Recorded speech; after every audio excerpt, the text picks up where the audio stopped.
είμαι η Μαθή. Εγώ είμαι ο Αντώνης. Εγώ Γιάννης. Εγώ είμαι η Αθηνά. Εγώ ο Μαγκός. Ο Λουκάς. Ωραία, και τώρα θα σας εξηγήσουμε τις βασικά. Θα σας πούμε ότι το τετράγωνο και το παραλληλόγραμμο έχουν πολλά κοινά και σχέση με το όνομα της ομάδας μας. Κοιτάξτε, εδώ στο τετράγωνο οι πλευρές είναι όλες ίσες. Ακριβώς, μην το ξεχνάμε αυτό. Εδώ, Πάντα. 3 εκατοστά εδώ. Πάντα ίσως. Γι' αυτό έχουμε βάλει για την ομάδα μας, έχουμε δώσει την ομάδα μας το όνομα φίλοι μας για πέραν. Στο παραλληλόγραμμο οι πλευρές είναι ίσες σαν ζευγάρια. Να διαπιστώσουμε τώρα. 38 εκατοστά. Και εδώ 38. Ακριβώς. Τώρα να πάμε στις γωνίες. Τώρα θα μετρήσουμε και το άλλο ζεύγος των πλευρών. Όπως βλέπουμε εδώ είναι. Εδώ πατήσαμε εδώ. Πώς είναι Γιάννη, όπως μας? 59. 60 και 59 είναι 119. Είναι 119 εκατοστά αυτή. Εδώ να μετρήσουμε και την άλλη πλευρά.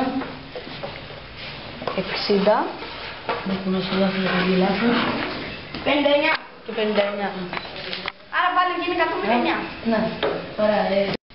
Διαλέξαμε το σκάκι επειδή είναι το τέλειο τετράγωνο, όπως είπε και ο Λουκάς, και όλες οι πλευρές του είναι ίσες, οπότε είναι όλοι φίλοι μεταξύ τους και το θρανείο ως Και διαλέξαμε το παραλληλόγραμμο γιατί οι φίλοι είναι οι απέναντι.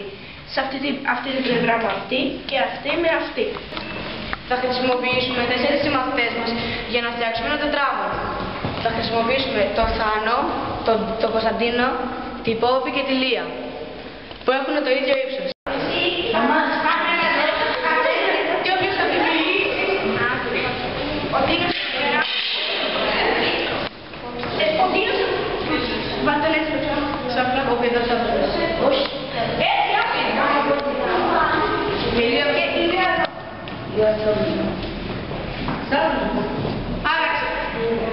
Έτσι έχουμε δημιουργήσει ένα πράγμα.